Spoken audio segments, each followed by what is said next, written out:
Une église, un croyant, peuvent avoir de justes notions de ce que dit l'écriture du Saint-Esprit. Et pourtant, ne guère reconnaître en lui celui qui nous révèle la présence de Christ, Sauveur et Roi.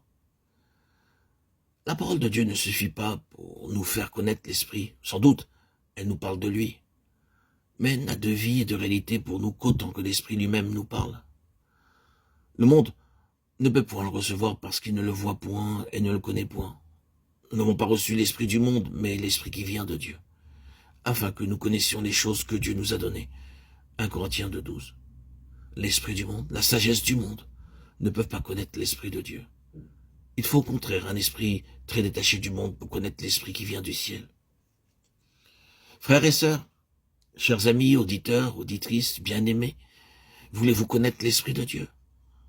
Souvenez-vous alors qu'il se révélera à vous selon que vous soumettez à ses lois, et celles-ci sont faciles à suivre. Croyez que l'Esprit habite en vous, et sans cesse exercez votre foi à le croire. Soumettez-vous de tout votre cœur à sa direction, le laissant tout conduire dans votre vie.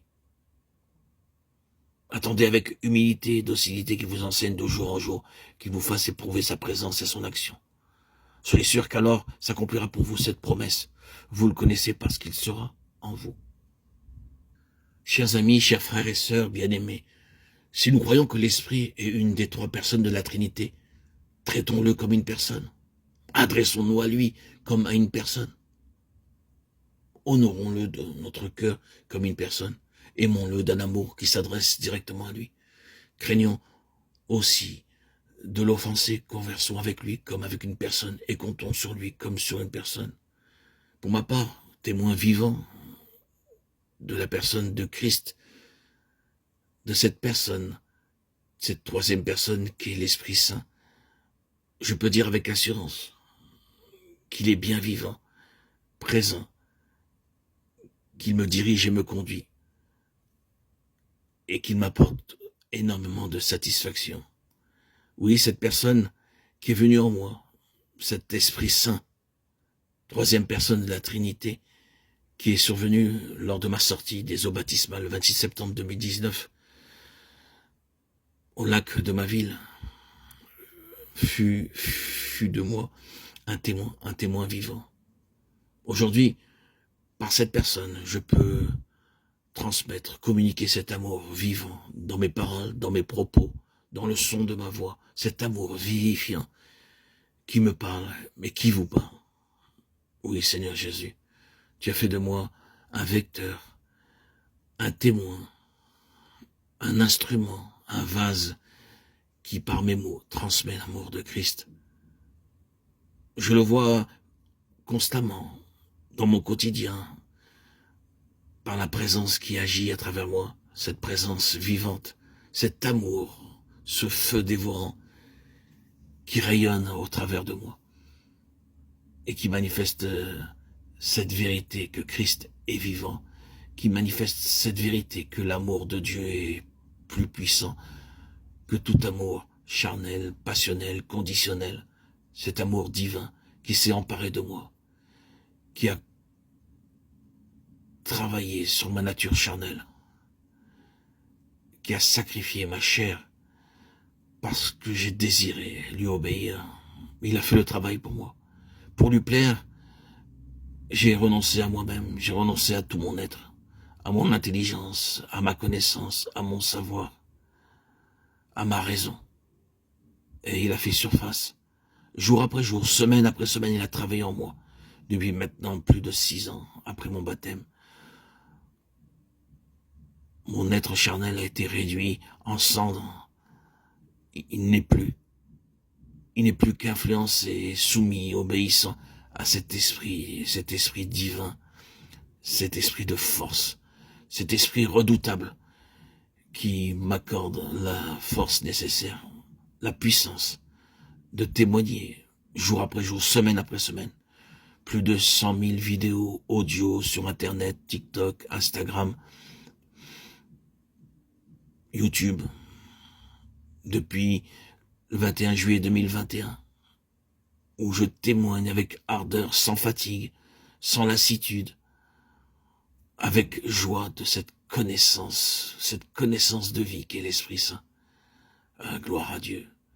L'Esprit de vérité, cet Esprit consolateur m'a radicalement transformé. Ma nature humaine a perdu de son orgueil, de sa lumière mondaine. Cet Esprit Saint a pénétré jusqu'au plus profond de mon entraille, qui agit en moi, qui a saisi mon cœur et qui réside bien là, présent, au très fond de mon cœur. Je vis sa présence. Ma raison n'a plus cours. Mon obéissance à Dieu ne peut qu'être que ce désir profond de maintenir l'Esprit Saint en moi. L'Esprit Saint ne peut se maintenir que par l'obéissance. C'est par l'Esprit Saint que nous pouvons devenir semblables à Dieu. C'est que par l'obéissance, et non notre connaissance intellectuelle, notre savoir, ou d'autres qualités intérieures naturelles qui ont le pouvoir sur nous, mais l'obéissance à Dieu. Cette obéissance rend témoignage que l'Esprit Saint est en moi. Il rend témoignage de la vérité que le Seigneur est vivant. J'ai été saisi par toi, Seigneur Jésus, et je t'en rends grâce. Je ne vais plus dans le domaine de mes forces propres, dans le domaine de ma pensée, de mon intellect, mais plutôt dans cet amour que tu m'offres en permanence et qui m'accorde autant de joie, tant de plénitude, tant de bénéfices. Tu as sacrifié ma chair durant ces 34 ans, Seigneur Jésus. J'ai porté ta croix sans le savoir. Je lisais secrètement l'Évangile, la Bible, tout en faisant mon judaïsme. Mais je ne savais pas que toutes ces épreuves étaient une préparation pour recevoir ton esprit, ce 26 septembre 2019. Qui l'aurait cru? Obéissance, humiliation, souffrance. Ah, Seigneur Jésus, tout est oublié, tout est mis de côté devant cette douceur, cette grâce qu'est de vivre avec ton Saint-Esprit. Quelle merveille! Ah Seigneur, accorde à tous ceux qui m'entendent ce Saint-Esprit. Prépare-les, prépare leur cœur pour qu'ils deviennent, comme tu l'as fait pour moi, des instruments, des vases choisis, élus, depuis tout temps. Oui Seigneur, je le crois profondément dans mon être intérieur que tu m'as prédestiné à te suivre et que cela s'est fait. Cela n'aurait pu pas l'être parce que je t'ai choisi. J'ai choisi de te suivre. Aujourd'hui, c'est une puissance inouïe qui est entre mes mains, une force rayonnante que je ne peux pas même décrire ou saisir, mais qui me saisit, elle. Je me demande quelquefois si j'ai toujours gardé mon libre arbitre. Tout se fait par lui, par cette personne qui agit à travers moi, qui est si puissante, qui a pris possession de moi et qui fait de moi un être si établi, si équilibré.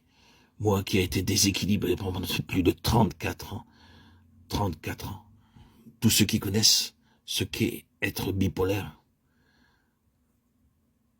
passer d'une émotion euphorique à dépressive en quelques secondes, en peu de temps, savent ce qu'est le déséquilibre. Mais, oui Seigneur, tu m'as choisi pour témoigner qu'avec toi, rien n'est impossible, rien. Par toi, en toi et pour toi, je vis aujourd'hui cette grâce merveilleuse que rien n'est impossible à Dieu. Et j'en témoigne. Je la vis. Gloire à Dieu au plus haut des cieux et paix sur la terre aux hommes qu'il aime. À toi, Seigneur, tout honneur et toute gloire pour les siècles des siècles.